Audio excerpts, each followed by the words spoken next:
un tema de seguridad nacional. Es un tema en el que la economía se ve reflejada. Es un tema en el que verdaderamente debemos de voltear los ojos para hacer que la cadena de valor de los productos utilice el ferrocarril.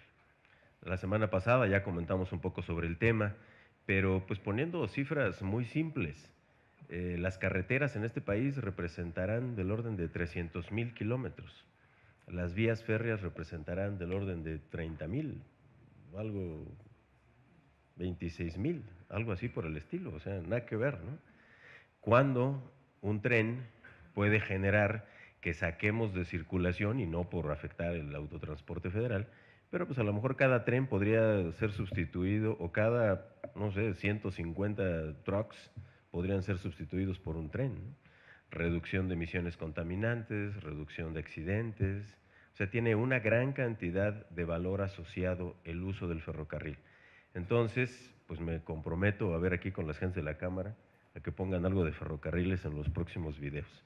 Les doy pues, la más cordial bienvenida. Y Sandra, por favor, si nos presentas a nuestros invitados.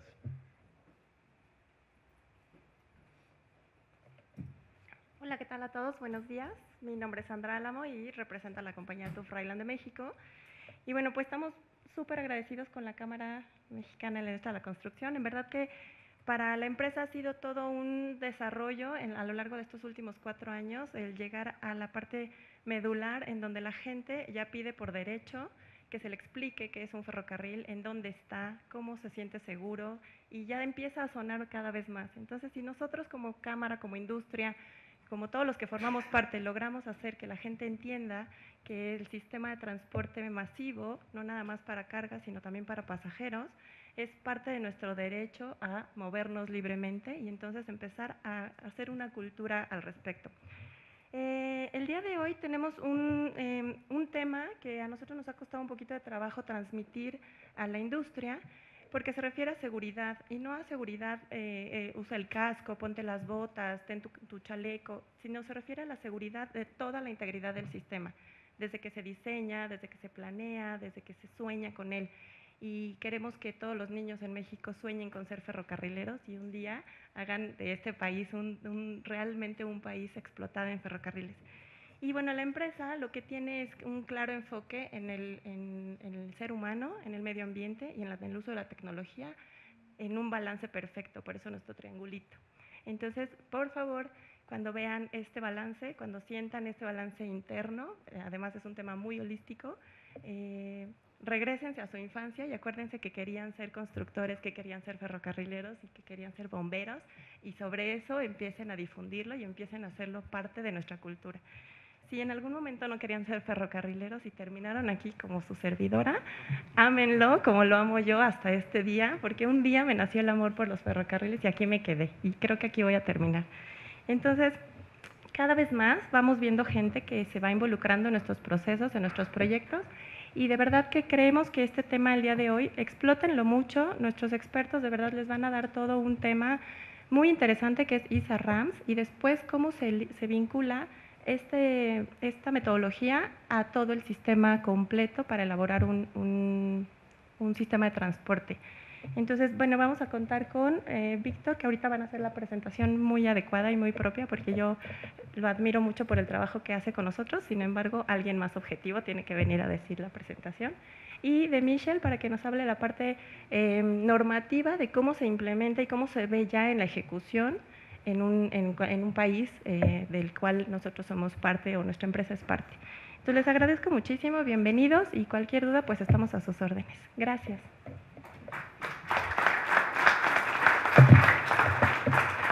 Muchas gracias, ingeniera Sandra Álamo. A continuación vamos a tener la presentación del ingeniero Víctor Manuel Rodríguez Cabrera. Él es asesor de seguridad funcional ferroviaria en TÜV Rheinland de México. Tiene estudios de ingeniero en comunicaciones y electrónica del Instituto Politécnico Nacional, con especialidad en control y automatización. Cuenta con más de 10 años de experiencia local e internacional, en colaboración con TÜV Rheinland, Alemania, haciendo la evaluación independiente de seguridad, ISA, para los sistemas ATC del metro de Riyadh, en Arabia Saudita, en las líneas 1, 2 y 3, ATC del metro sin conductor en Copenhague, ATC del metro de Thessalónica, en Grecia, señalización del tren interurbano México-Toluca, CBTC de autotren de Modultram en Guadalajara, migración del sistema de pilotaje automático de trenes del sistema de transporte colectivo Metro, integración de metodologías para sistemas integrales de transporte. Además, su experiencia le permite ser capacitador de los diferentes temarios que se imparten tanto a particulares, dependencias y centros educativos, como en consultorías organizacionales. Demos un fuerte aplauso y la bienvenida al ingeniero Víctor Manuel Rodríguez Cabrera.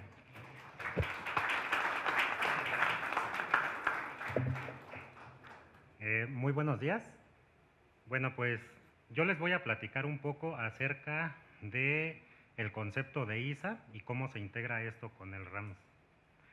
Bueno, estos temas los vamos a desarrollar en lo siguiente. Primero vamos a ver cuál es el concepto y el alcance de una ISA, cuáles son las acreditaciones y normativas que necesitamos para poder desarrollar estos trabajos, cuáles son los roles y responsabilidades que juegan los diferentes entes dentro de un proyecto y relacionado con la ISA, conceptos y definiciones relevantes para la seguridad, lo que es el ciclo de vida que establece la normativa EN 50126 y vamos a platicar un poco de algunos casos de aplicación de ISA en México. Ok, primero que nada vamos a entender qué es ISA.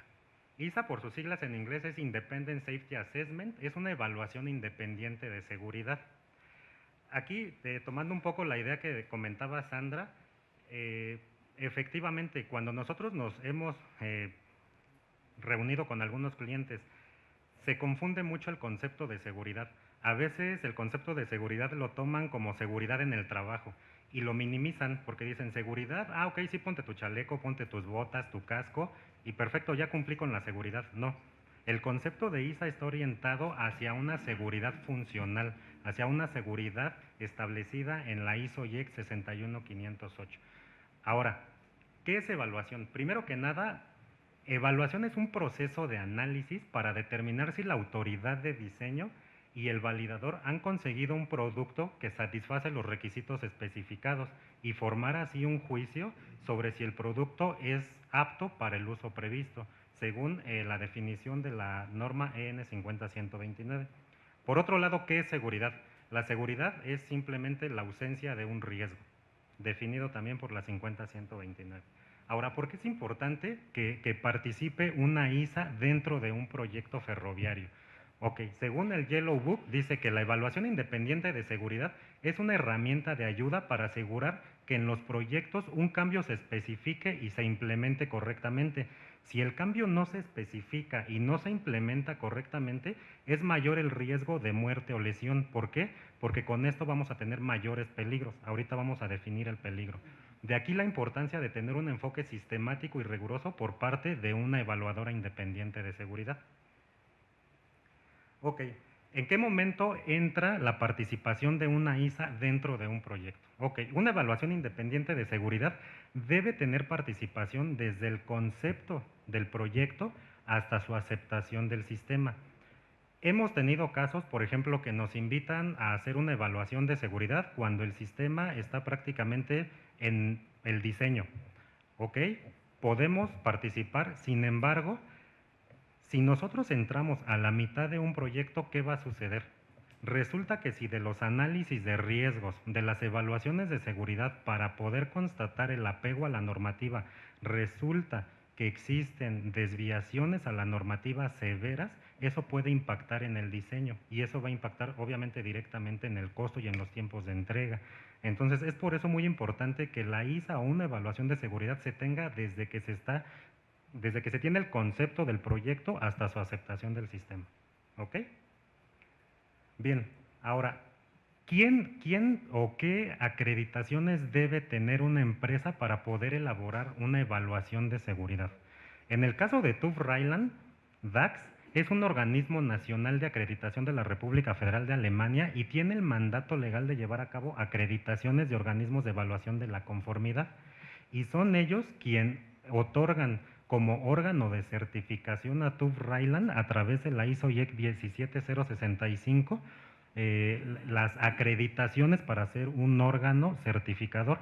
Asimismo, ellos nos entregan o nos hacen partícipes como un órgano de inspección o una entidad de inspección tipo A, según la ISO IEC 17020.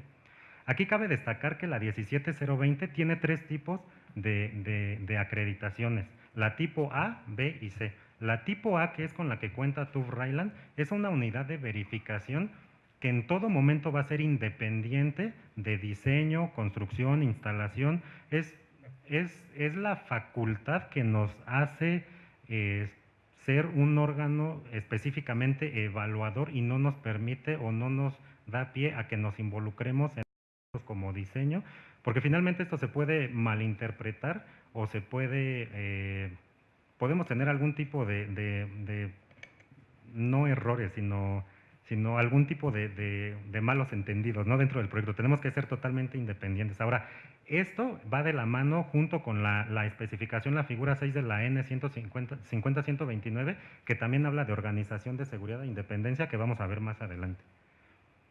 Perfecto. Ahora, ¿cuál es la base normativa que nosotros utilizamos para generar una evaluación de seguridad?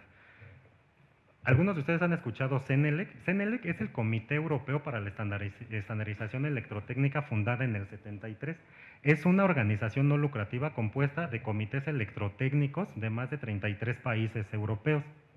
Como ustedes pueden ver en la primera figura, en una pirámide nosotros obviamente tenemos primero lo que son la aplicación de leyes, después seguimos con regulaciones. Por ejemplo, la semana pasada hablaban de BIOSTRAF, y después siguen los estándares, como lo es CENELEC.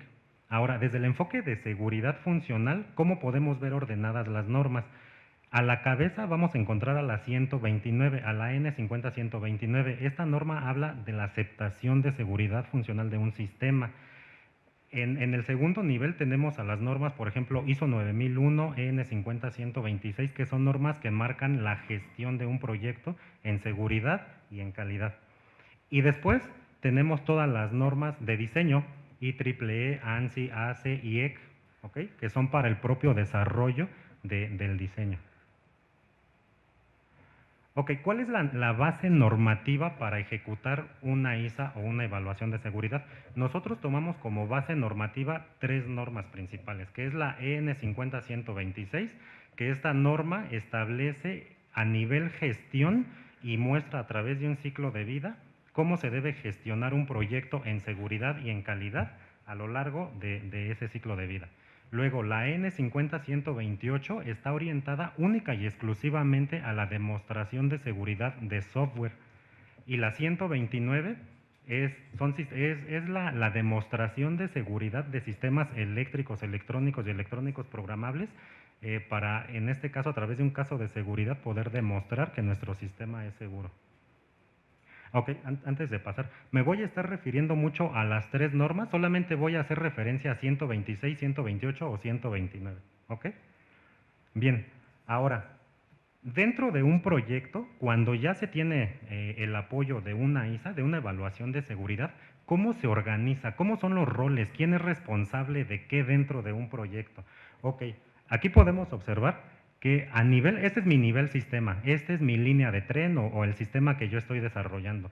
¿Quiénes son los involucrados según la 126?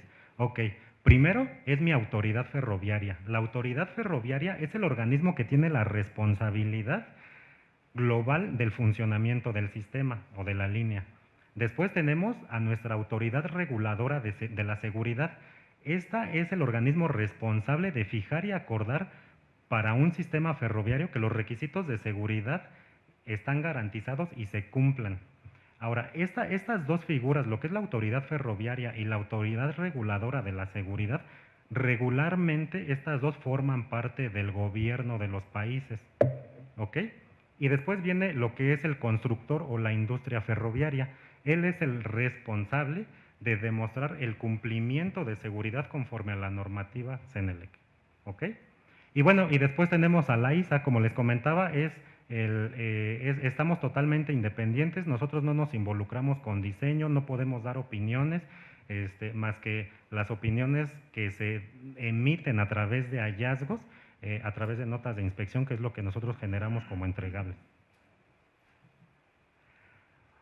Esta lámina complementa a lo que les comentaba de la 17020, que era la independencia que nos marca la propia norma 17020, que es que no podemos estar involucrados en diseño, construcción y este tipo de cosas. Ahora, la EN 50129 establece que debe existir una organización de seguridad. Esta organización de seguridad se divide según el nivel SIL o el nivel de integridad de seguridad que se tenga que cumplir dentro del proyecto o para un subsistema. Estas organizaciones de seguridad, ¿quién es el que debe cumplir con esta organización de seguridad? Con esta organización de seguridad debe cumplir esta persona, el constructor o la industria ferroviaria. Por ejemplo, nosotros conocemos, hay fabricantes muy famosos de material rodante, de señalización, por no mencionar marcas, bueno, ustedes los conocen y saben que son empresas que tienen muchos años de experiencia y tienen miles de proyectos ya desarrollados. Ellos ya tienen formadas sus organizaciones de seguridad. Por ejemplo, para un sistema de señalización, obviamente se van con un SIL 3 o SIL 4. ¿Qué quiere decir esto? Que para que puedan cumplir con esta organización de seguridad, siempre, en todo momento, el validador va a ser independiente, debe tener una total independencia del director de proyecto y del diseñador. Y el verificador puede jugar el rol dentro del validador o dentro del director de proyecto según el nivel SIL que nosotros estemos buscando. En este caso, la norma marca que para SIL 3 y SIL 4 podemos tener estas dos opciones, que es el director de proyecto está junto con el diseñador y el verificador y validador aparte. O pueden ustedes tomar esta organización de seguridad, que es el director de proyecto, está junto con los departamentos de diseño, pero también ve el departamento de verificación, y el validador, como les comentaba, siempre es independiente. Por ejemplo, aquí podemos ver en el SIL 0, SIL 0 es no hay seguridad, es un sistema que no requiere seguridad, pues obviamente podemos tener la organización que nosotros deseemos, el diseñador, verificador y director de proyecto pueden estar involucrados dentro de la misma organización. Y como podemos observar, aquí la parte de evaluación, siempre la evaluadora, este es el trabajo de la evaluación independiente de seguridad, siempre es o se mantiene al margen o es independiente del desarrollo de la organización de seguridad de las empresas. Bien, ahora, ¿cómo una evaluadora de seguridad, cómo recaba datos? ¿Qué es lo que nosotros hacemos? Nosotros recabamos datos o recabamos evidencia de cumplimiento normativo a través de tres principales funciones. La primera de ellas es a través de auditorías. A través de auditorías, hay tres auditorías icónicas que se hacen a lo largo de un ciclo de vida. La primera de ellas es la auditoría a la gestión de calidad y seguridad. La segunda es una auditoría a los procesos de verificación y validación, y la tercera es una testificación de pruebas para validación de requisitos de seguridad. La otra es una inspección de evidencia documental. La norma EN 50126 establece en su figura 6 que existen entregables por fase del ciclo de vida.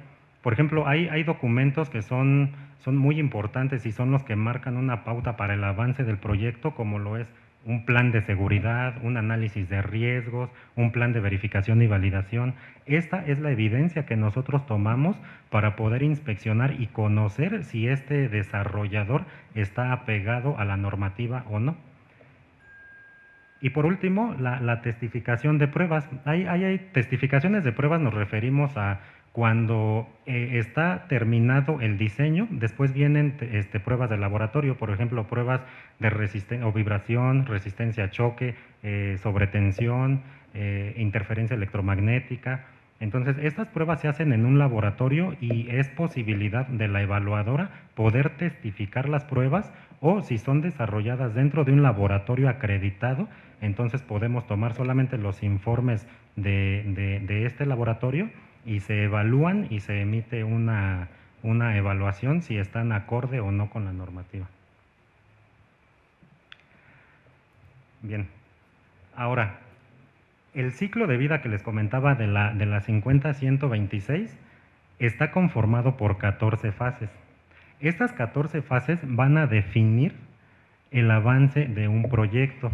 Este ciclo de vida cuenta principalmente con 5 hitos o 5 milestones.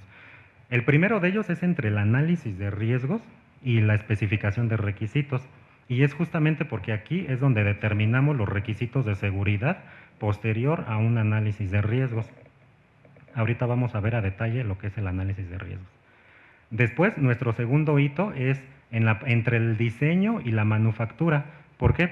Porque, como comentaba al inicio, un sistema se conforma de varios subsistemas. Entonces, es cuestión de los proveedores o de los desarrolladores demostrar la seguridad de cada subsistema, porque no son los mismos. Por ejemplo, si una empresa desarrolla el material rodante y una empresa totalmente diferente desarrolla la señalización, cada empresa debe tener su organización de seguridad y debe demostrar la seguridad o el apego normativo según con la documentación o con la gestión que éste genere. Después tenemos tenemos el otro hito posterior a la instalación, entre la instalación y la validación del sistema. Después tenemos el siguiente, que es la parte ya de la integración y la aceptación de la seguridad. Esto es posterior a la validación del sistema y la aceptación de la seguridad. Ahorita también vamos a platicar a detalle de esto. Esto prácticamente se da en un documento que establece la 129, que se llama caso de seguridad.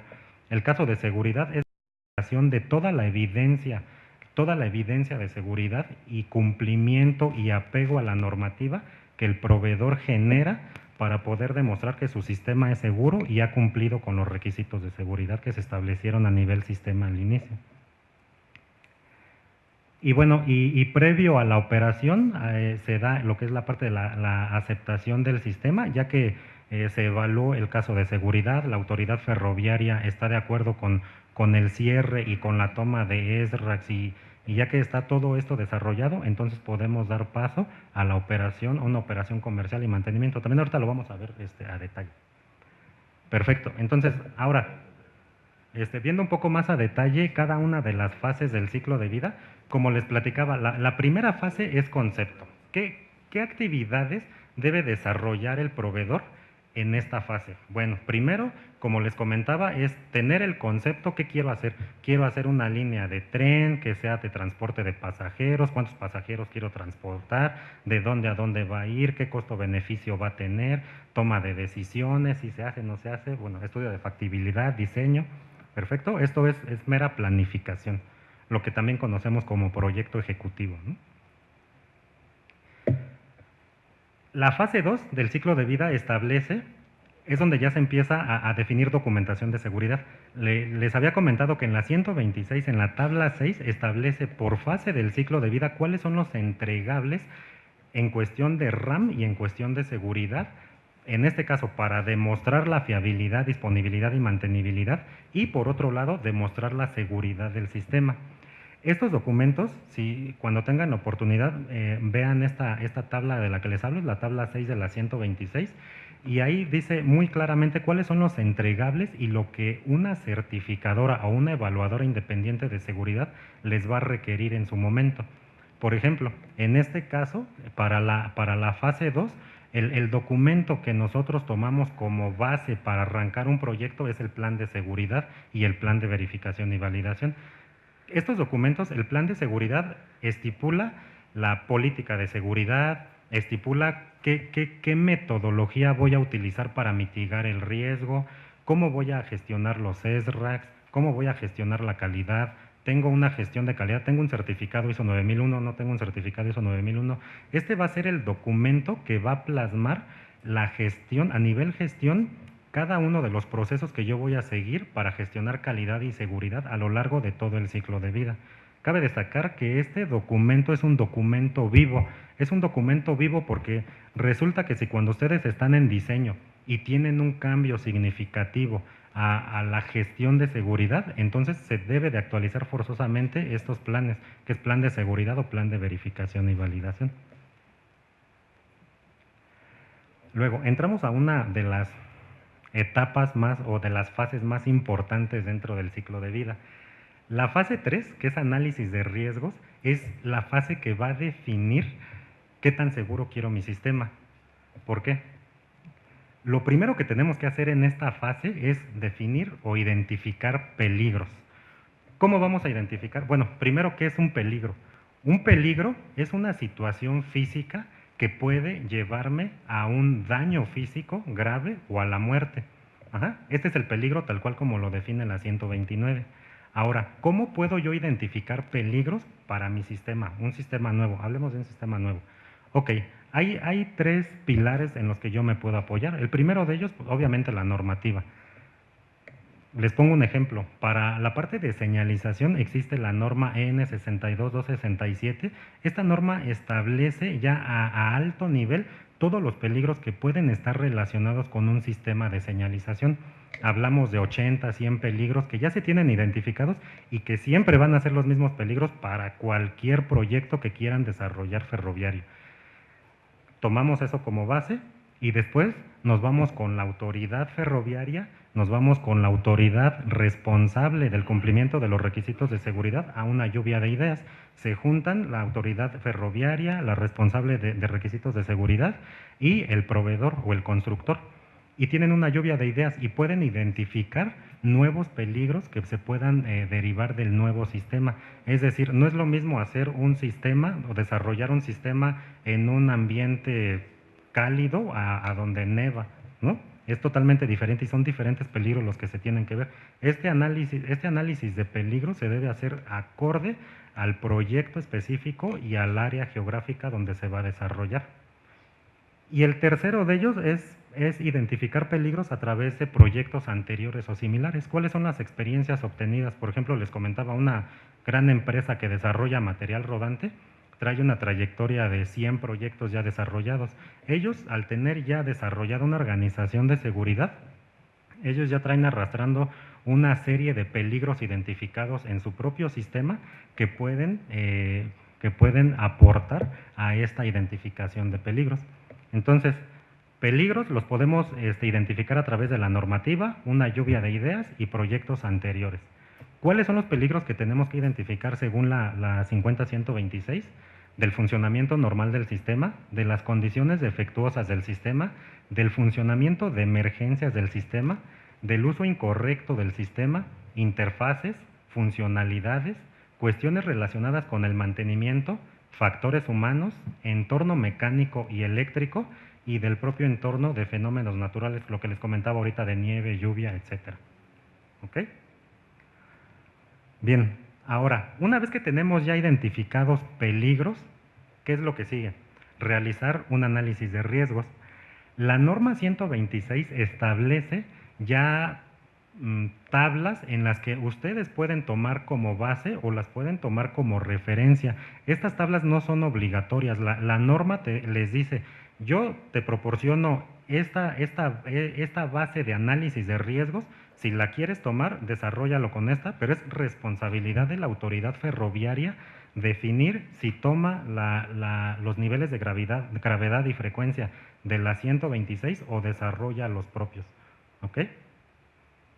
Perfecto. Ok, nivel de gravedad. El nivel de gravedad se distingue en 4 partes. Cuando tenemos una gravedad catastrófica, crítica, mínima o insignificante.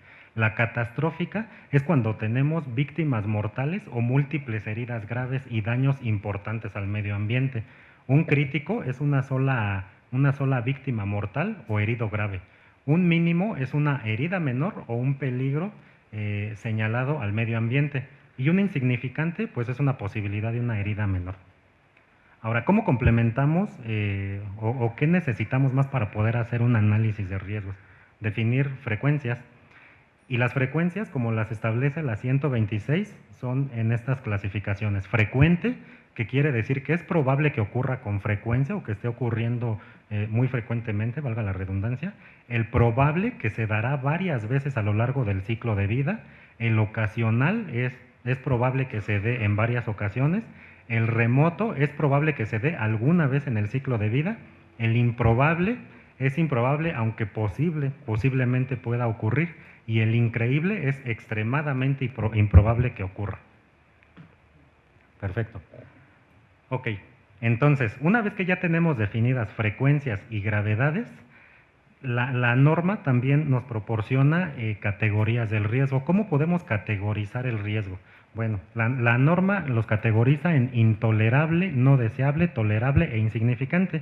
Y dice, el intolerable definitivamente debe eliminarse. El no deseable solo debe aceptarse cuando la reducción del riesgo sea impracticable y con un acuerdo de la autoridad ferroviaria. El tolerable es aceptable con un control adecuado y con el acuerdo de la autoridad ferroviaria. Y el insignificante es aceptable con o sin el acuerdo de la autoridad ferroviaria porque es prácticamente un riesgo muy, muy bajo de que ocurra. O que el peligro es realmente, no tiene una implicación grave hacia las personas o hacia la vida de las personas. Ok, para que nos quede un poco más claro esto del análisis de riesgos, yo les propongo un ejemplo. Supongamos que en una línea de tren ha habido o ha existido incidencias en las cuales personas caen a la vía. Ok, lo primero que tenemos que hacer es, una persona cae a la vía. ¿Cuál es el nivel de gravedad de que una persona caiga a la vía?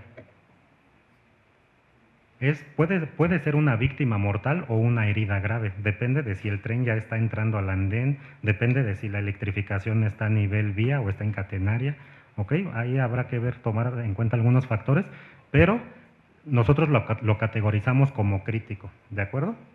Ahora, ¿cuál es la frecuencia? ¿Es probable que ocurra con frecuencia? Aquí tenemos que tomar en cuenta todos los datos estadísticos, si es que la línea ya está en operación, todos los datos estadísticos, y si es una línea nueva, entonces los datos estadísticos de otros proyectos, con qué frecuencia una persona cae a la vía. Pues probablemente es ocasional, es probable que ocurra en varias ocasiones, o es probable, se dará varias veces. Es complicado entender la diferencia entre probable y ocasional, es muy corta la diferencia. Pero bueno, pongamos entonces que mi nivel de severidad es crítico porque puede ser una víctima mortal y es probable porque se dará varias veces. ¿Cómo cuantificamos esto ya en la matriz de riesgos? Entonces, dijimos que es probable y crítico. Entonces, probable y crítico nos caemos en la matriz de riesgos en un riesgo intolerable. Y la norma nos dice que todo riesgo intolerable debe eliminarse. ¿Cómo lo vamos a eliminar?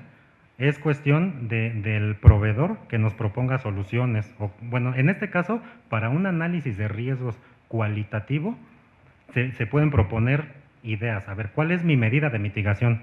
Para ustedes, ¿cuál sería una medida de mitigación? Probablemente poner puertas flotantes en andén. Si pongo puertas flotantes en andén, ya las personas no pueden caer a la vía, a menos que ya haya un acto vandálico o otro tipo de cosas, ¿no? Entonces, ¿qué pasa si implemento puertas flotantes? Ok, ¿en qué nivel de gravedad vamos a caer ahora? ¿En qué nivel de gravedad vamos a caer ahora? ¿Va a seguir habiendo una víctima mortal? Es muy probable que no. Mínimo, heridas menores, podría ser, o incluso insignificante. Estaríamos entre mínimo e insignificante. Ahora, ¿cuál sería la frecuencia? Obviamente la frecuencia la disminuiríamos a improbable o incluso remoto. Improbable, pues es improbable, aunque posiblemente pudiera ocurrir. Entonces, esto, ya como lo cuantificamos en la matriz de riesgos, es improbable y mínimo. Mínimo e improbable. Mi riesgo en este momento, después de la medida de mitigación, es insignificante y la norma me marca que es aceptable con o sin el acuerdo de la autoridad ferroviaria. ¿Por qué? Porque ya aquí pude mitigar mi riesgo. ¿Ok? Este es un ejemplo para un riesgo cualitativo. ¿Ok? Perfecto. Ahora, según la 126, la aceptación del riesgo deberá hacerse en un principio generalmente aceptado. Por ejemplo, la 126 reconoce a esta aceptación de riesgo como ALARP, que significa que tan reducido como razonablemente viable, o como sea tan razonablemente viable. Es decir, esta es otra forma de ver cómo podemos representar el riesgo. Según ALARP, dice que el nivel de aceptación o la tolerancia del riesgo es esta parte, la región que está fuera de tolerancia, que es finalmente lo que debemos mitigar, está de este lado. Y se acuerdan que hablábamos de insignificantes, hay riesgos insignificantes que podrían o no aplicar una medida de mitigación, pero realmente no tienen un impacto severo a su sistema. Bien, ahora, hablábamos de riesgo cualitativo, perdón, de un análisis de riesgos cualitativo. Existe, que lo podríamos ver, su riesgo inicial fue que una persona cae a la vía, bla, bla, bla, y después de que aplicamos la medida de mitigación, que dijimos que íbamos a poner puertas flotantes, tenemos un riesgo residual, que fue mi riesgo mitigado. Okay. El otro tipo de análisis de riesgos es un análisis de riesgos cuantitativo. Este análisis de riesgos cuantitativo, como su nombre lo dice, va a tener números, va a tener un THR, una tasa de tolerabilidad al fallo. ¿Cómo vamos a identificar o cómo vamos a hacer estos análisis de riesgos? Primero que nada, la norma 129 nos establece que debemos identificar dos tipos de fallos, los fallos sistemáticos y los fallos aleatorios. Los fallos sistemáticos son derivados de problemas en el diseño, de una mala instalación, de una mala configuración. Generalmente un fallo sistemático está relacionado directamente con fallas o con errores humanos. ¿Cómo vamos a poder mitigar un error sistemático? El error sistemático se puede mitigar teniendo un buen control o una buena gestión de calidad y una buena gestión de seguridad en cuanto a actividades de verificación y validación. La otra parte, que es fallas, son sistemáticas, aleatorias. Las fallas aleatorias, estas son las fallas que ustedes finalmente no pueden prever. No pueden prever porque puede ser que una pieza o una pieza les falló antes de la vida útil que se tenía planeada para este dispositivo. Entonces, estas fallas aleatorias se tienen que identificar dentro del análisis de riesgos y se distinguen entre una falla aleatoria, peligrosa y no peligrosa. Las fallas aleatorias peligrosas van a tener un tratamiento especial porque eso se va a convertir en un requisito de seguridad. Esas fallas aleatorias peligrosas van a tener en primera instancia un análisis a través de un FMEA. Este es un análisis de modo de fallos y sus efectos. Este análisis de modo de fallos, ustedes van a decir, ok, dentro de esta función, ¿qué componentes se relacionan? Ah, pues son relevadores, resistores, bla, bla, bla. Hacen un listado, que es el FMEA, en donde van a describir si falla este componente, ¿qué sucede? Si falla este otro componente, ¿qué sucede? Posterior a que tenemos ese análisis, entonces se deberá desarrollar un árbol de fallos. El árbol de fallos, ¿cuál es el objetivo? Es el complemento del FMEA. El árbol de fallos tiene como objetivo poder demostrar que esa función de seguridad está cumplida o está mitigado el riesgo. ¿Cómo? A través, si ustedes desarrollan un árbol de fallos, ojalá y hayan tenido la oportunidad de ver uno, pero un árbol de fallos presenta también todos los componentes como un árbol y al final todo va a recaer en componentes los cuales tienen un THR asignado. Este THR sumado a través de todo el árbol de fallos me da un THR total. Si este THR total está en, por ejemplo, 10 a la menos 7 y mi función de seguridad es SIL 4, quiere decir que yo tengo que llegar a un THR de 10 a la menos 9. Probablemente yo tenga que hacer una redundancia en algún componente. Si yo hago una redundancia en un componente de seguridad, mi THR automáticamente va a subir y yo voy a poder llegar a la demostración de este THR de 10 a la menos 9, que es un SIL 4. ¿Ok? Bien, ahora, hablando de estas medidas de mitigación, ¿qué tipo de medidas de mitigación puede haber o pueden existir? Como les comentaba, es medidas de mitigación enfocadas hacia el diseño, hacia que tenemos que establecer una redundancia, hacia poner componentes o utilizar componentes con mayor vida útil, o pueden ser medidas de mitigación relacionadas con el mantenimiento, que necesito lubricar rieles, necesito hacer ese tipo de cosas de mantenimiento, o de operacionales, que están, por ejemplo, relacionadas con salud y calificación del personal. Por ejemplo, si yo tengo un sistema manual, totalmente manual, entonces, ¿en dónde recae la responsabilidad de seguridad? Obviamente en el conductor del tren. Entonces, ahí tengo que tener especial cuidado en su salud, en que no se emborrache cuando está conduciendo o este tipo de cosas, ¿no? Entonces, eso es un riesgo exportado hacia el operador. Ok. Bien.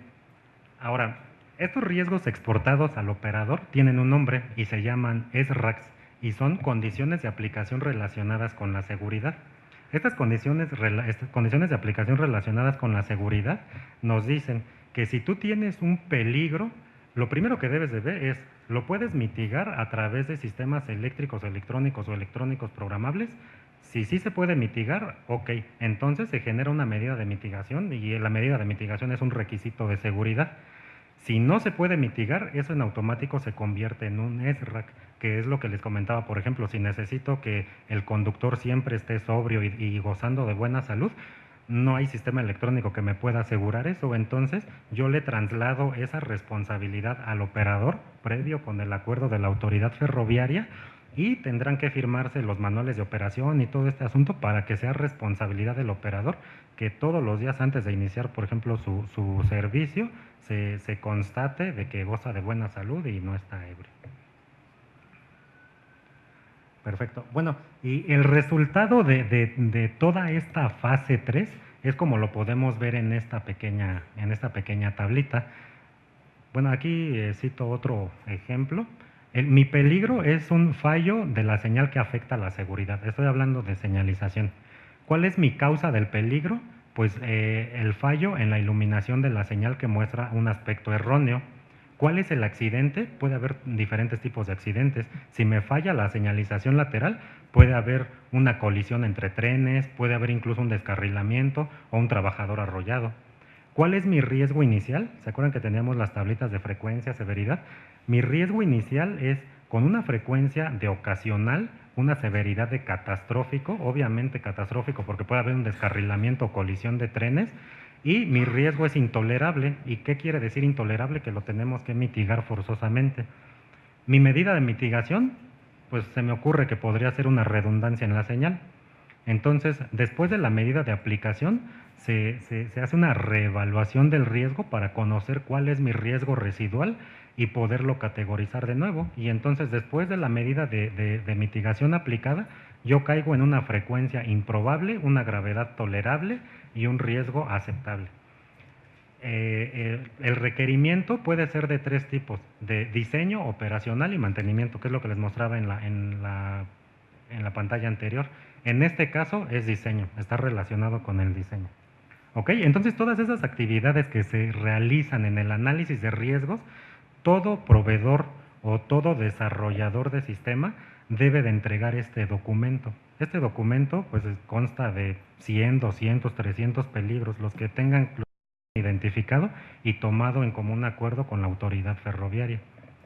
Y este es un documento sujeto a evaluación para la evaluación independiente de seguridad. Ok, antes de pasar a la fase 4, entonces, en resumen, ¿qué es la seguridad? La seguridad es la ausencia del riesgo. ¿Qué es el riesgo? Es la probabilidad de que un peligro suceda. ¿Y qué es el peligro? Es una condición física que puede derivar en accidentes o en muertes de una persona. Entonces, como ustedes pueden ver, la seguridad está directamente relacionada con peligros. Entre más asertivos seamos en la identificación de peligros y tener un estudio completo y de manera sistemática, nuestro sistema va a poder ser seguro o mayormente seguro. Ok. Para la fase 4 tenemos lo que son la especificación de requisitos de seguridad. En esta fase, después de que elaboramos nuestro análisis de riesgos, nosotros, ¿se acuerdan que hablamos de medidas de mitigación? Esas medidas de mitigación son requisitos de seguridad. En esta fase 4 nosotros vamos a identificar qué requisitos son requisitos de seguridad a nivel sistema y qué requisitos no son de seguridad. Porque como les comentaba, cuando se genera el análisis de riesgos, de verdad, en un sistema puede haber más de 1000 riesgos identificados, entonces no todos van a ser de seguridad.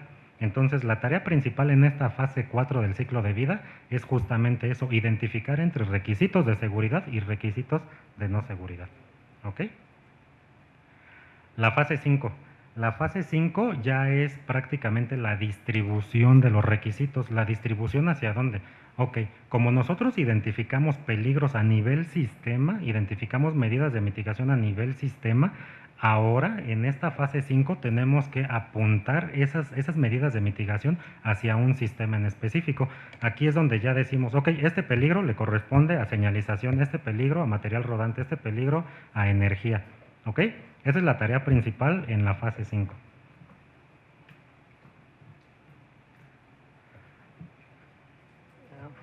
Ahora, dentro de las actividades de diseño, como les comentaba, son varios sistemas los que se involucran dentro de un ciclo de vida.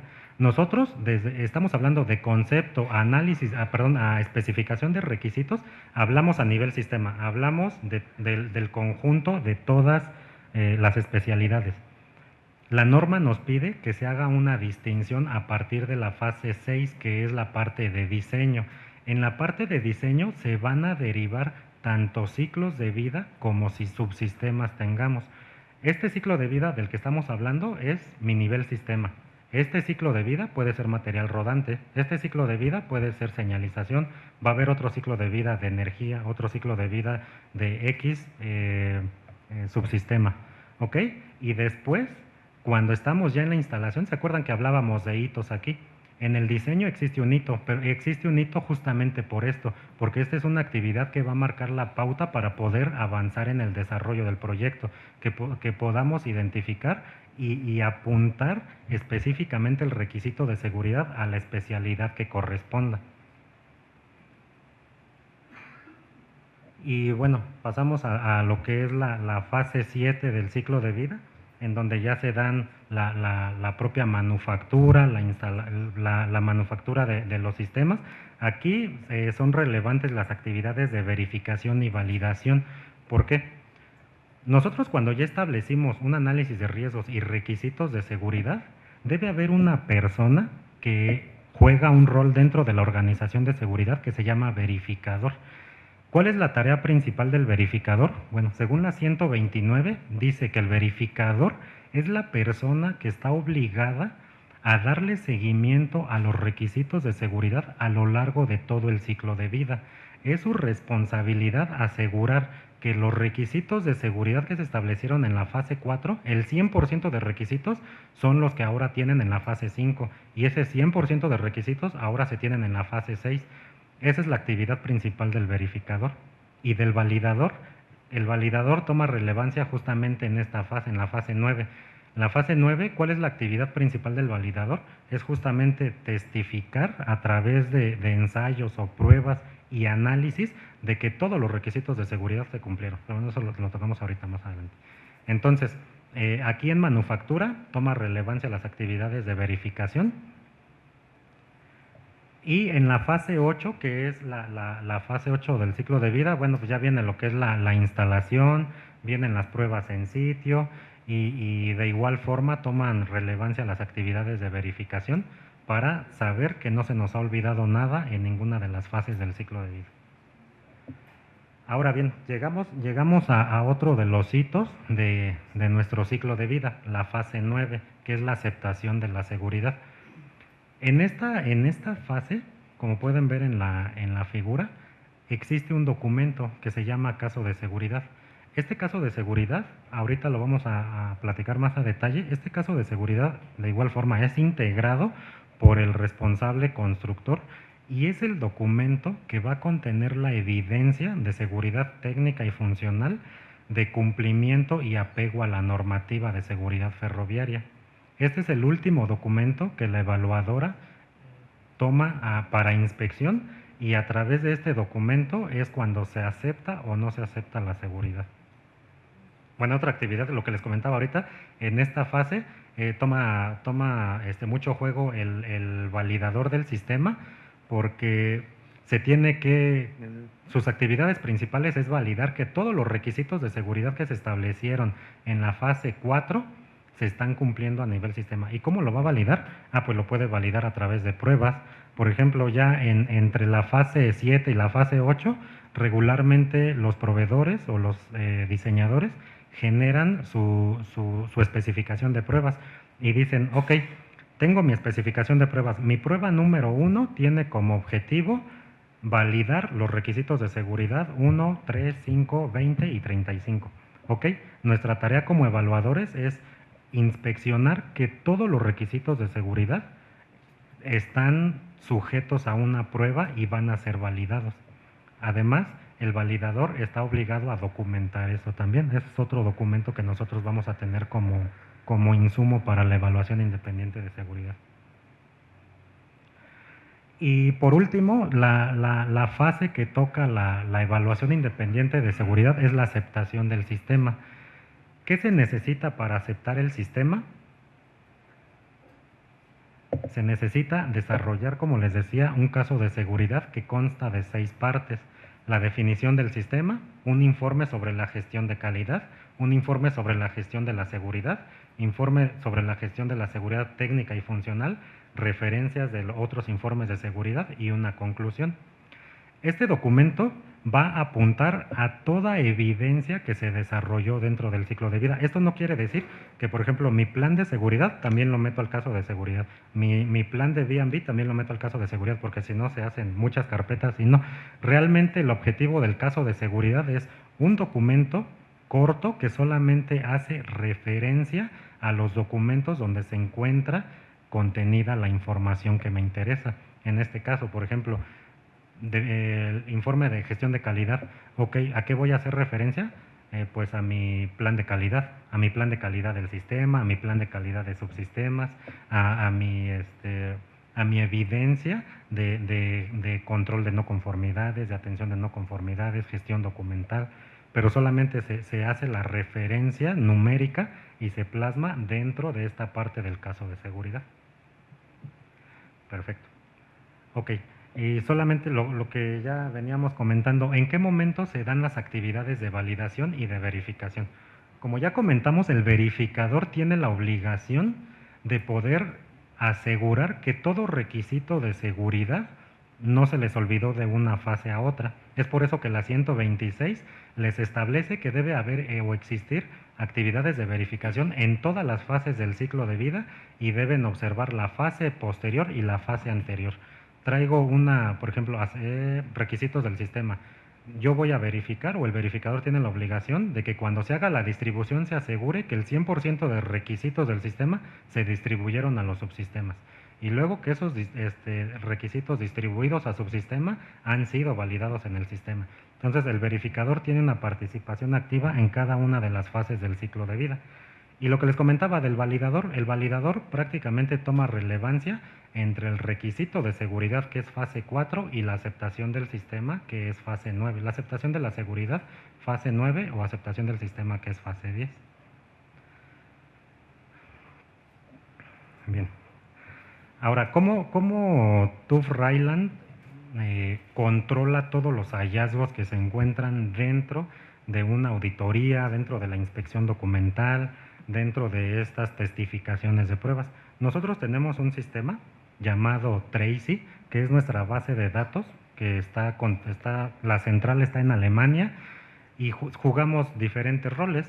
Por ejemplo, en este sistema, para la evaluación específica de un plan de seguridad, supongamos, yo puedo jugar el rol de evaluador de seguridad, y una persona de Alemania, que es el experto a alto nivel, él hace la revisión y la autorización de la generación de notas de inspección. Y bueno, estas notas de inspección, ¿qué contienen? Pues es la emisión de hallazgos. La emisión de hallazgos, los hallazgos que son bloqueantes para una certificación de seguridad son 3, con categoría A, B y Q. La categoría A es una desviación severa, una desviación a la normativa que muy probablemente va a derivar en un cambio en el diseño. Esa es una categoría severa o A. La categoría B es una categoría mayor. Hay una desviación a la normativa, pero solamente documentando de manera adecuada el procedimiento, podemos atender esta parte. Y por último, la Q es una pregunta, pero la pregunta siempre va a ser bloqueante para una certificación, porque no sé si de la respuesta del proveedor eso podría derivar en un A o en un B. ¿Ok? Y bueno, los entregables finalmente para una evaluación de seguridad son esas notas de inspección, un informe final de seguridad y reportes de auditoría. Si al final de la evaluación de seguridad no existen hallazgos abiertos A, B y Q, entonces podemos hablar de que exista un certificado de seguridad. ¿Tengo más tiempo o ya? ¿Ya? Ah, ok. Bueno, ya. Bueno, muy rápido les platico. Hay casos de aplicación aquí en México. Les pongo como ejemplo, el que tenemos más avanzado es un proyecto que estamos desarrollando en Guadalajara. Es un proyecto, un sistema que le denominan Autotren. Es un sistema que entra dentro del grupo de GRT, que es un transporte grupal rápido. De este sistema estamos haciendo la evaluación independiente de seguridad exclusivamente del área del sistema de CBTC, perdón, y estamos ya prácticamente evaluando su caso de seguridad. Muy bien. Y tenemos también en curso la evaluación independiente de seguridad del proyecto México-Toluca, que también está ahorita en curso y estamos avanzando bien. Entonces, bueno, pues no me queda más que agradecer su atención. Espero no se hayan aburrido. Y bueno, sinceramente les recomiendo que cuando tengan oportunidad lean o traten de documentarse un poco acerca de seguridad funcional, porque es hacia donde tienden los proyectos en el futuro. Hoy en México ya tiene una aceptación bastante buena la parte de la ISA, cada vez está siendo más reconocida y en algún momento ustedes como constructores o como desarrolladores se van a topar con una evaluación independiente de seguridad y van a tener que demostrar la seguridad de su sistema. A sus órdenes. Nada más que me pudieras decir el número de la EN de señalización. Para aceptación de seguridad es la EN 50129. Mencionaste una de señalización. Ah, la norma genérica de donde se derivan toda la normativa CENELEC es la IEC 61508.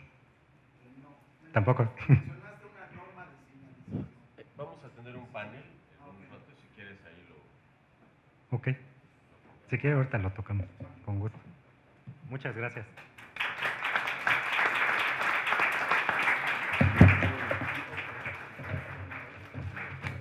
Muchas gracias, ingeniero Víctor Manuel Rodríguez Cabrera. Sin duda muy interesante el tema de la seguridad y el tema de validar toda la información para que los sistemas ferroviarios funcionen adecuadamente.